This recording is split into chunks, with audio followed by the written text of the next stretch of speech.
DAMJayTV lórí YouTube lójoojúmọ́ nígbàkúgbà subscribe sórí kẹ́ríran wò.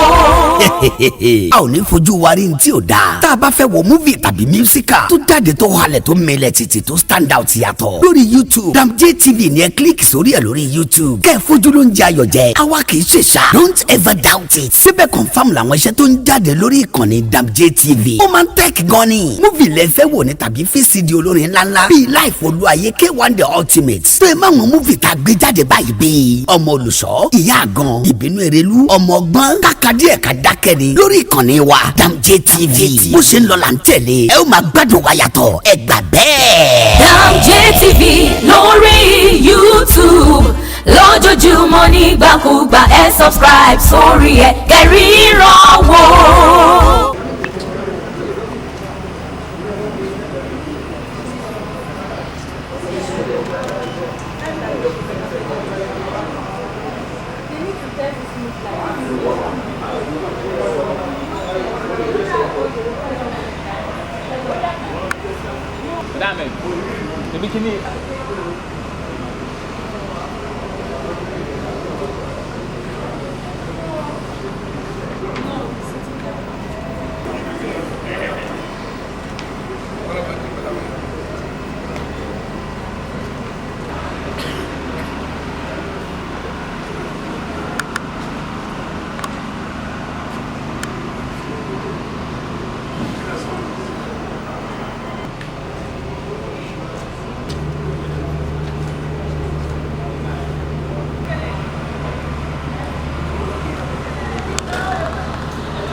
No. Because they will not say something happened. You just show them the video.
Oh, this solution is here.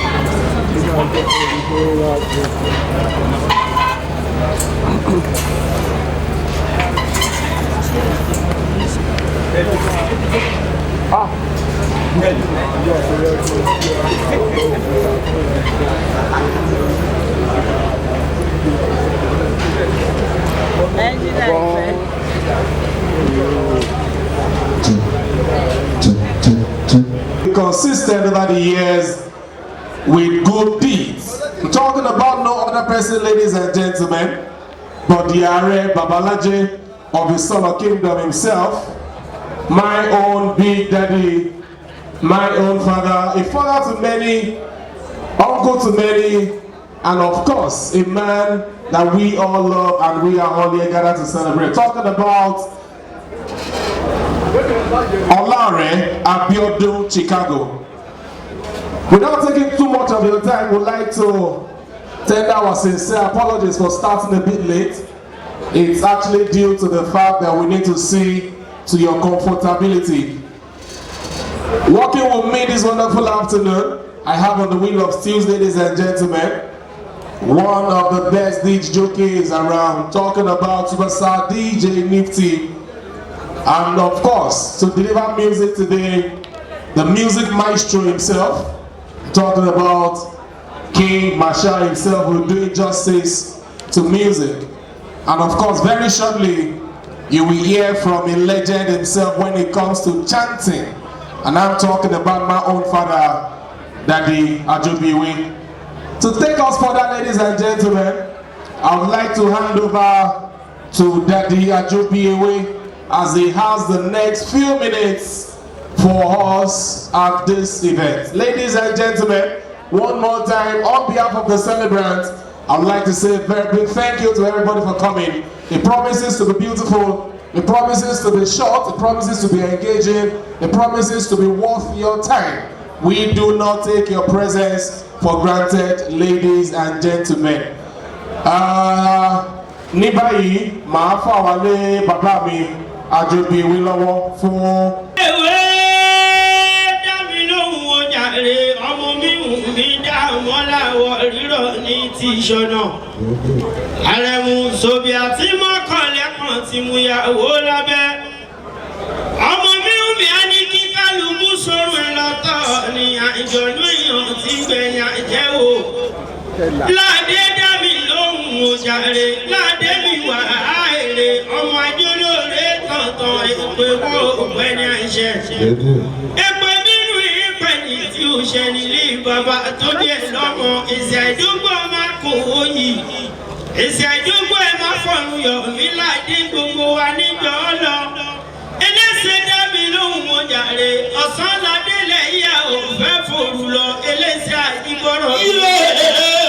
Àrẹ̀mọ́ ilé tó onímọ̀ lè dúró dèrè wọn ọ̀rọ̀ màlẹ́ àkíkà. Ọ̀rọ̀ tí màlẹ́ bá ṣe àlàyé òdodo ni. Ọmọ mi ò ní dá mọ́láwọ̀ rírọ̀ ti ṣọ̀nà. Yíbo ní ikú ẹni mọ̀ ó àjíṣọlá ọmọ gbé ṣọpọlọ fún wọn nítọ́ òfin kọ́mọ ìmọ̀ ìbọn kọ́mọ ìmọ̀ yìí. Àwọn àlẹ̀ ìwà roko Àrẹ̀mú, àwọn àlẹ̀ ìwà yẹ̀nà. Ohun tá ó wá ṣe ni kò ní àgbájúmọ̀ òkò nírèsí ọmọ àjẹbí ọ̀rọ̀ yọ.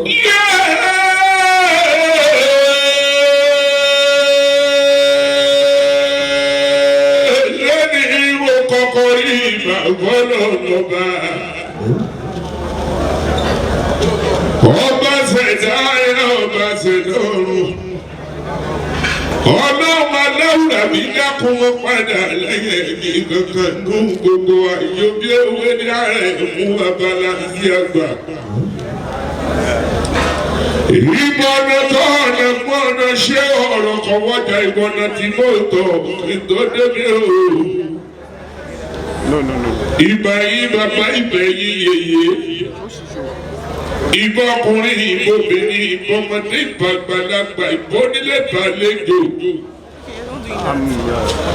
mo lórí ọ̀dọ̀wọ́ ẹ̀yìn ọmọ bàbá mi gbogbo ní mo kí pátápátá korongodo ní ààrẹ mo léṣe èmo ní àjíbọ̀rọ̀ gbàjà.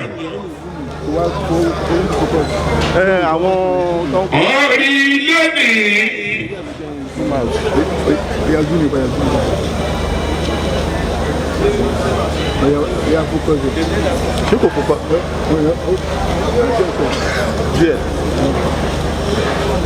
ọjọ́ ẹ̀ka mi ní Chicago. Abrafiu ọ̀lẹ́wọ̀lẹ́ ọlọ́rẹ̀ ẹsẹ̀ bí wọ́n ní ọdẹ olóríire ṣe ní Chicago mi olóríire ní. ọ̀rẹ́ mi ara ní ọ̀rẹ́ mi ara ní ọlọ́mọ níjókòó wọn lọ.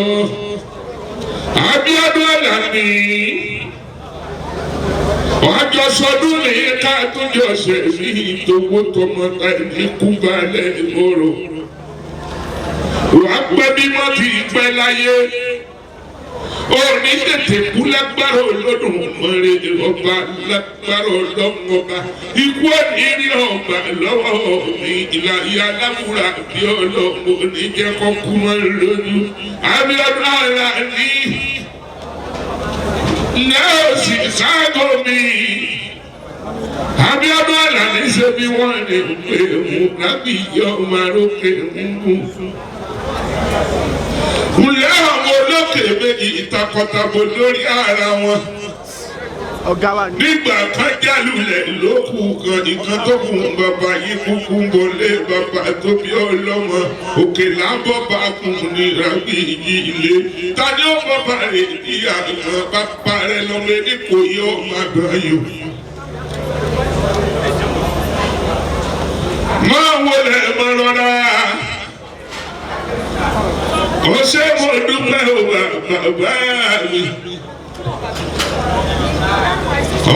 Ọ̀rí ìrábìjì ọmọ lókè gbogbo. Ọ̀gárẹ̀ láyé ọmọ rọ́bà tó yan. Lẹ́hìn ọmọ olóògbé méjì takọtabo lórí àgbà. Èkó ìmọ̀ lọ́dọ̀ mi yẹ bí lọ́dún o. Alani ọlọ́ba ẹ̀mí ọmọ adérí ikú kogun gbọ̀ngbọ̀n mú kálẹ̀ kógun wọ́n máa bọ̀ tiẹ̀ yọ. Èkó ìyọ̀rùn àbọ̀ òrògùn ogun tó lọ egungun ajáwé yìí. Ṣé wọ́n yà á lẹ́yìn? Alani kí ló ṣe sọ̀rọ̀ lè má fi gbogbo ara jẹ́ wa. Àwọn oníkò yìí ṣe bí wọ́n ní pé ìfà ṣẹ̀ṣẹ̀ kò yọ ọmọ rẹ̀ kó kú lójú. Ìkò yìí jẹ́ àròmọ àbáròmọ ogun tó lọ. Ogun àjàwé yìí ó ti múlẹ̀ oníkò yìí mi gbé ogun ojoojúmọ́ múlẹ̀ bàbá yìí sún mi lọ. Ará gbọ́mọ̀ fún ní ọmọjà oṣù. Alani ọmọ pọ̀ fún ọ̀yọ̀dà gbọ́ fàṣọ fún. Ọmọ kún balẹ̀ ikú jẹrẹ àkàlà balẹ̀ wá jẹ̀dọ̀. Tẹ̀tẹ̀rẹ́ tètè ṣe bọ́ ló balẹ̀ ló mú fàfọ́ níjọ ṣẹ̀ṣẹ̀ òyìnbó rẹ̀. Yábí lólu o, Ìkòyí ọ̀mẹ́rù wọ́fà. Yábí lólu ni wọ́n ọlọ́ta ẹ̀mí ọmọkùnrin ọ̀làdùnkùn ẹ̀ ṣódélé pé àdìpẹ́ ìjòyè. Ogun bàbá yìí ni wọ́n lọ́jà lẹ́lẹ́rìí kó wọ́n bímọ tán wọ́n sọmọ wọn lábídógún. Wọ́n ní ẹ̀ní ìjagun kó tó báyìí kẹ́ ẹ má fòlè ní ẹ̀kún takótakó ẹ̀sìn ìdẹ́rù ogun bá ní. Ẹ̀ṣọ́ òrógùn jà ó jà gbòòrò. Yábí lólu ọmọ kákúta kó tọ̀run ní àrọ̀ ní kú torí ti di ọmọ ẹrú fíṣọ. Alani ayé o. Ètò ìdákun gbéra lẹ̀ ọdí dé kò yọ ọmọ àgbáyò. Yẹ́bí lólu o. Bàbí ọlọ́ta ẹ̀mí ọmọ adérí ikú kòkò gbélé gbẹ́gbẹ́ mọ̀ gbẹ́jù gbẹ́gbẹ́dẹ́gbẹ́ lálùkọ̀ gbẹ́bàdàn gbé akínmọ̀rin báwọn bá wẹ́. Ọ̀tẹ̀ ọmọ gbẹ́bí ìkànnà ìgbẹ́ máyé bí lólu ọmọ kákúta kótọ́rọ̀ àrọ̀ ní kútorí ti di ọmọ ẹ̀rù bí sàlìsàn.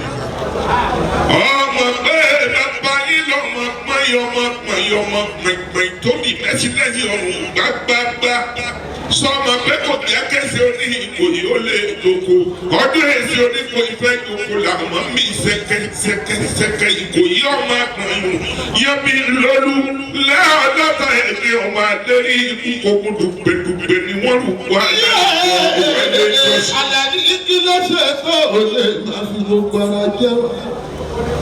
Ọ̀ṣẹ̀ṣẹ̀ kò yá ọmọ bùn bírọ̀. Yépa méje lè ṣígun nílé bàbá yín jẹjẹ bó sì mọ̀. Ẹ̀ṣọ́ fòyà ọmọ adìyílẹ̀ ogun ó tó dé. Gbogbo ọjà ní Ìkòyí ilé olẹ́ni tí ń gbá gbogbo tí máa kéde. Gbogbo ọjà ní Ìkòyí ilé olẹ́ni tí ń gbá gbogbo tí máa kéde. Ìkòyí ẹ̀ṣọ́ ọmọ agbọ̀n lọ́nà ìgbọ́n nílé oṣù sídìí abẹ́ ìlọsùn ọmọ ènìyàn tí mú kó oko wúwo. Ẹ̀yin lọ máa ṣíjú agbóhùn yìí dagbọ́ fà sọ́ọ̀fun. Ó gbọ́ fún yọ̀yọ̀ dagbọ́ fà álẹ̀. Ọmọ ọgbọ́n yìí ọmọ gbọ̀ngbọ̀n ìgbọ́dì kẹ́sì lẹ́yìn ọ̀run gbàgbà. Kò jẹ́ kẹ́sì Oníkòyí lè joko. Kẹ́sì Oníkòyí fẹ́ joko kò lè joko. Àbámi kẹ́lẹ́kẹ́lẹ́kẹ́lẹ́. Ìkòyí ògún lé ní ìbọn odò ogun. Ìkòyí òṣùṣù ó ní bó bá kọ̀rọ̀ kó kódò n'Ìkòyí ilé olóhùn akúrọ́jù òun ọmọ bógun lọ. Ilé ọmọ gbàgbọ́n tó gun jìgàn tó gun àgbógun làárọ̀ ìyọ̀tẹ̀. Ogun bàbá yìí ni wọ́n lọ́jà ẹlẹ́rìí kò wọ́n bímọ tán wọ́n sọmọ wọn lábídògún. Ẹ̀ṣọ́ délé pé àdìpẹ́ ìjòyè.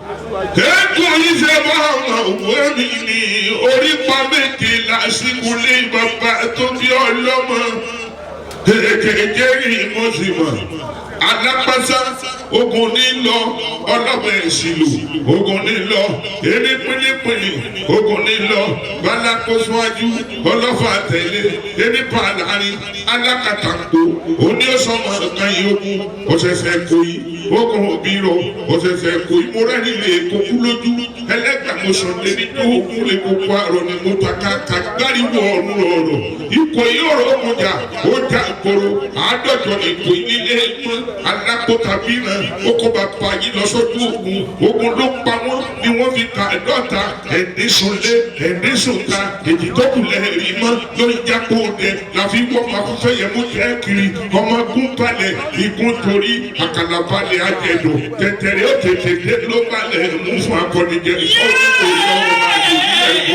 Ogun ló burú lẹ́ṣọ́ òṣèlé pé ogun ló burú lẹ́ṣọ́ òpèrè àwọn ló kọ́ wọ́n pe sábẹ́ wọ́n pe sáàdó tòun takò àlùkùránì rẹ̀ bí ò bá ṣe kékékèké bí ò bá ṣe àwọn àgálámọ̀ sábẹ́ ogun ìbá pàálù àpàdé àpàkárò fún bàbá wọn tó kó wọn wájú Ìkòyí ọmọ ẹrù wọ́fà yẹ́bi lójú ọlọ́run. Assalamu alaikum wa rahmatullahi wa barakatuh. Ní orúkọ Ọlọ́run ọba àjọkẹ́ ayé ọba àṣàkẹ́ àlàáhìrà. A dúpẹ́ fún Olúwa ọba tó ní ohun gbogbo, ọba tó ní agbára lórí ohun gbogbo, ọba tó ní ìkápá lórí ohun gbogbo, ọba tó lè ṣe ohun gbogbo bó bá ṣe fẹ́ àti bó bá ṣe wù ú, tí ẹnikẹ́ni ò ní agbára láti lè béèrè lọ́wọ́ ẹ̀ kó ṣe ṣe bẹ́ẹ̀. Ọba tó fún wa ní ọjọ́ ìní ṣíwájú ohun gbogbo. Ó kí gbogbo àwọn aládéládé tí a wà bí, gbogbo àwọn ìjòyè akíwa, akí àwọn ọ̀tọ̀kùlú ìlú, akí gbogbo ọkùnrin, akí gbogbo obìnrin, akí olówó, akí gbogbo àwọn olówó. Wa tí gbogbo wa torí wọn wá síbí, Alhaji Chief Abdulrafi Abiodun Chicago tí wọ́n ṣe ayẹyẹ ìdùnnú lẹ́yìn tí a wá bá wọn ilé ayọ̀ àti ìdùnnú kò ní tán ní ẹnu kọ̀ọ̀kan wa. Àárín ìyẹn bá wa ṣe á nítorí bá wà lọ́wọ́ nù. Gbogbo àwọn tá a wá síbí àtàwọn tó pọ̀ lọ́nà, Ọlọ́run jẹ́ adílé pé padà láyọ̀ àtàláfíà. Ọlọ́run mọ́lẹ̀ nọ́mbà àbúrúmọ́ ọjọ́ ìdí lára. Bàbá wa tí wọ́n ṣọjọ́ ọ̀bí náà Ọlọ́run jẹ́ wọn pé láyé. kí wọ́n gùn lẹ́mìí pẹ̀lú àlàáfíà pẹ̀lú ìfọ̀kànbalẹ̀ pẹ̀lú àrísìkí tó tó ju báyìí lọ àtàwọn àtìyàwó wọn àtàwọn ọmọ ọlọ́mọdé wàhálà sí wọn lágbàdà ìdààmú tó máa dé bá wọn tí wọ́n fi máa sọ pé ẹ lọ bá wa pé kábíyèsí sọ̀rọ̀ wa ẹ lọ pé àwọn ará ẹ pé àwọn ẹbí wa àwọn àfa wa ọlọ́mọdé ò ṣẹlẹ̀ sí wọn ohun tọ́nà ti dé kó máa dá nínú ayé wọn ọlọ́mọdé ò bàjẹ́ gbogbo àwọn tá a wá bá wọn ká yẹyẹ ìdùnnú lénìí gbogbo tó ti ń dùn nínú ayé ẹni kọ̀ọ̀kan wa ọlọ́run ní sọ gbogbo àlùjẹ́ síbẹ̀ gbogbo àwọn tá a wá wò kó yẹ káwa náà gòkè àwa náà arákùnrin afẹ́gbà kàbàká gòkè ọlọ́run gbogbo wa gòkè gbogbo ẹgbẹ́ ẹ ti gòkè ẹ̀ ní jábọ̀ àwa afọlá ọjọ́ ìní bí ọlọ́run fún gbogbo ẹni tó wojú ọlọ́run kó lọ́ bá wa dá wọn lóhùn afọlá ọjọ́ ìní bí ọlọ́run fún gbogbo àwọn tọ́lọ̀ ti ní ọ̀nà fún mọ́ ọlọ́run kó lànà rí fún wọn gbogbo àwọn tí ọlọ́run ti lànà rí fún mọ́ padà ti ọ̀nà mọ́ wọn gbogbo àwọn tá a wá sí bí mẹ́jà kábàámà kíkí la wá ṣe ń bí ẹ jẹ́ ká ṣe amínà yàtì bisimilahi rahman rahim bisimilahi rahman rahim bisimilahi rahman rahim allahumma anta salam wa minka salam wa ilayka yarji'u salam فأينا ربنا بالسلام وادخلنا الجنة دارك دار السلام تباركت ربنا وتعاليت يا ذا الجلال والإكرام إنك لا تخلف الميعاد اللهم آمين الفاتحة بسم الله الرحمن الرحيم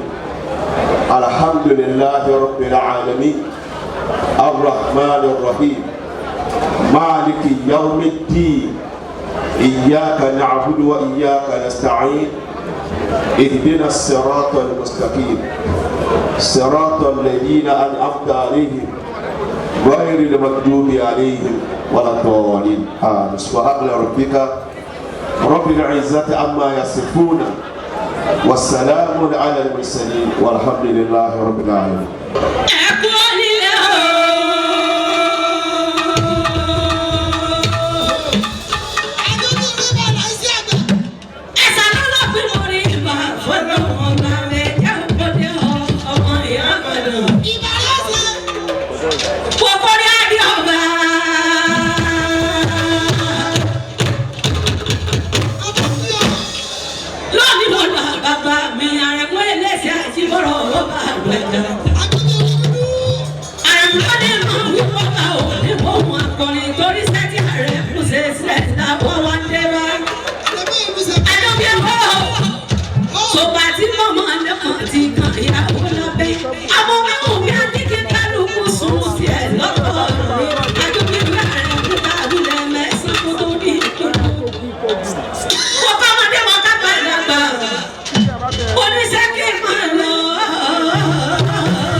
Lónìí mo débi nítorí bàbá mi ní alẹ́ sọ.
we'll have the grand entry of the celebrant himself. Ladies and gentlemen, sit down where you are. You will still dance with them, but if you want to, you can still celebrate them. Ladies and gentlemen, Remmychanter, over to you now as we have the family. Chicago is wait.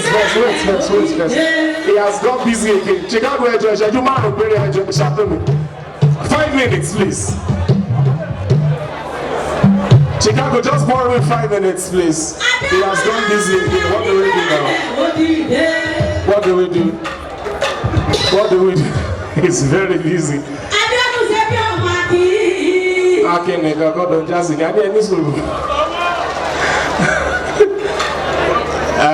Let me speak to him. He's my father. I know we understand me.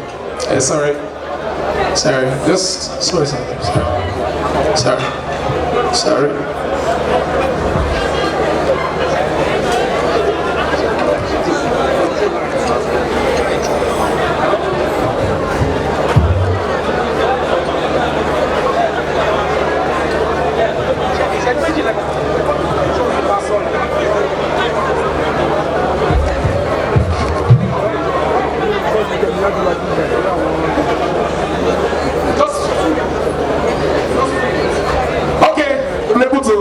I'm successful with the task. Okay, just enter the controller one there.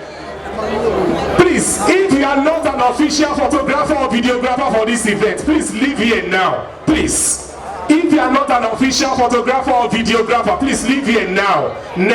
Okay, Remmychanter, let's go now. Let's go. Quickly. I borrow just 5 minutes with him. Oh yeah, quickly. Let's go.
should stand on the dance floor. Nobody should stand here again. Nobody should stand here. Everybody to scream them. That's a funny thing. Chicago,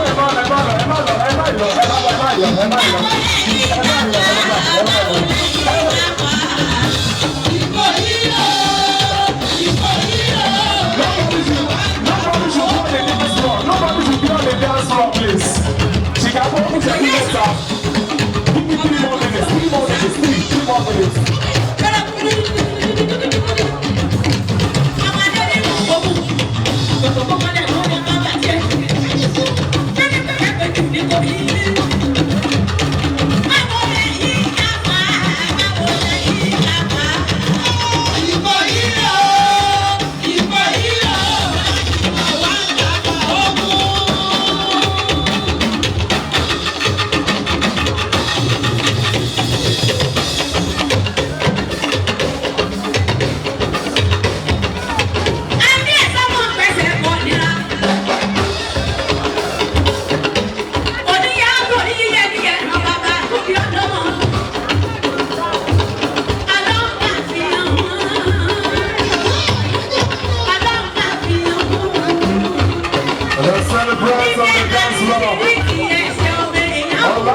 Abiodun Chicago.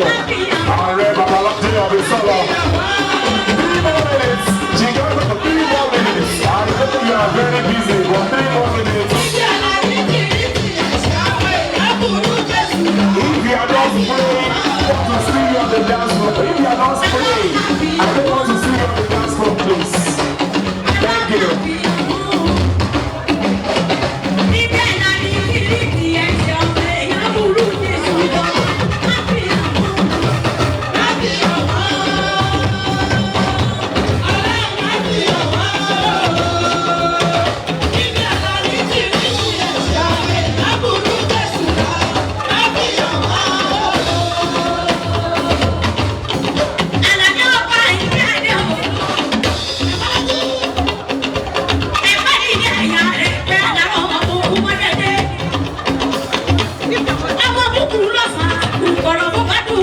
If you are not spraying, I don't want to see you on the dance floor, please.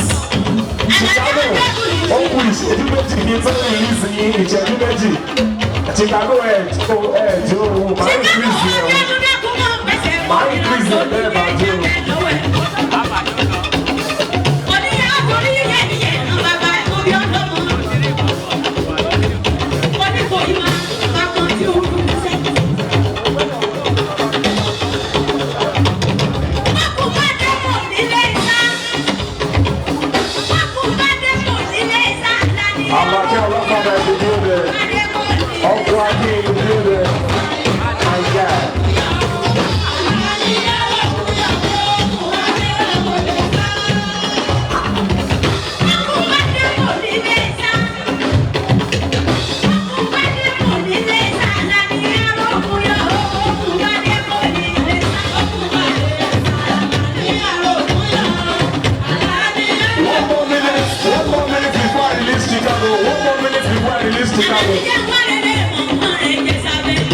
One more minute.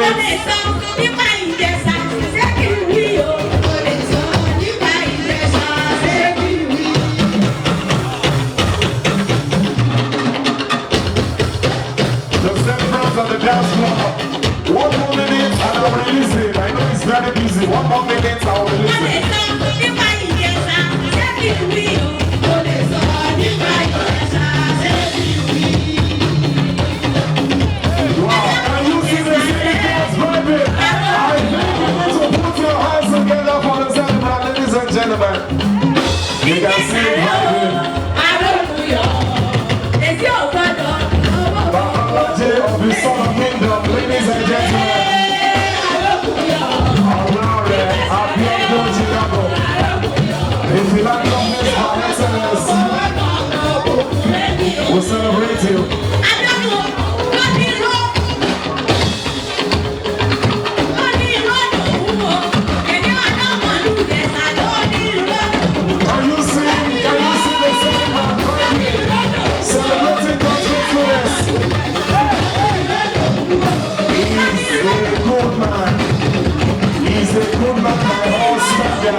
the house. Congratulations to you. Thank you. 1, 2, 3, 4. Ladies and gentlemen, now we appreciate them. That is it.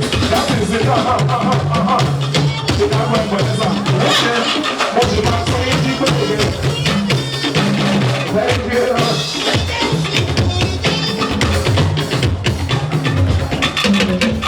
Thank you. Your Excellencies, distinguished guests, ladies and gentlemen, and that was the grand entry. Yes, a very orchestrated, and I don't want to use the word manipulated because we have to, work around this. Yes, thank you very much. We are all here gathered once again to celebrate a living legend, a philanthropist by excellence, a man that we all love, a good man by us, and Abiodun Chicago, the pathology of his solo kingdom. Thank you very much. All right, before I hand you over back to Remmychanter, I would like to specially recognize few persons in our midst also. Like I said, I might not be able to capture everyone, but please pardon me if I'm not able to, pick you from where I'm standing. Would like to appreciate the presence of the senior special assistant to the governor of Kwara State. I'm talking about no other but Honorable Mukari.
snap ààrẹ níbi entrance lọ́ọ̀dì ọdún ìgbà tó bá mi sẹ́yìn.